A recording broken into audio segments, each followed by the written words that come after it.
ក្នុងវីដេអូនេះបងប្អូននឹងបានស្វែងយល់អំពីសារធាតុតែនតែដែលគេចាត់ទុកជាសារធាតុដែលផ្ទុះដ៏មានឥទ្ធិពលមួយនៅក្នុងប្រវត្តិសាស្ត្រ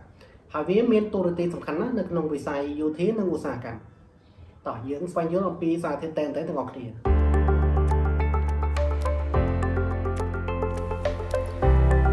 តែគឺជាសារធាតុគីមីមួយប្រភេទដែលមានលក្ខណៈពណ៌លឿងរឹងវាអាចរលាយនៅសីតុណ្ហភាព80អង្សាសេនិងមានស្ថិរភាពខ្ពស់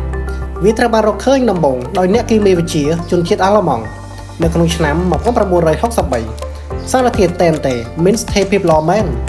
ប៉ុន្តែវាអាចផ្ទុះនៅពេលដែលមានកម្ដៅខ្ពស់មានការបុកប៉ះខ្លាំងចំពោះការប្រើប្រាស់វាគេអាចយកវាទៅធ្វើដូចជាទីមួយក្របបាច់ដៃដែលជាប្រភេទអាវុធសម្រាប់ទាហានប្រើក្នុងការប្រយុទ្ធរយៈពេលខ្លីវាមានតួដែកពោពេញដោយតែនតែពេលផ្ទុះអាចកំទេចក៏ដែរ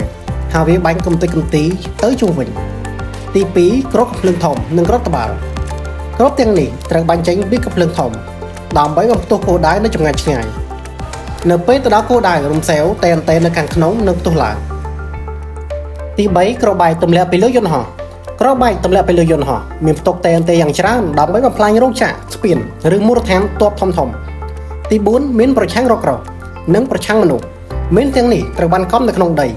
ហើយនឹងផ្ទុះនៅពេលដែលមានសម្ពាធនៅពេលរកក្រោះជន់ឬមនុស្សដើរជន់ជាដើមទី5ប្រើបំផ្ទុះក្នុងទឹកដោយសារវាមិនងាយរលាយជាមួយទឹក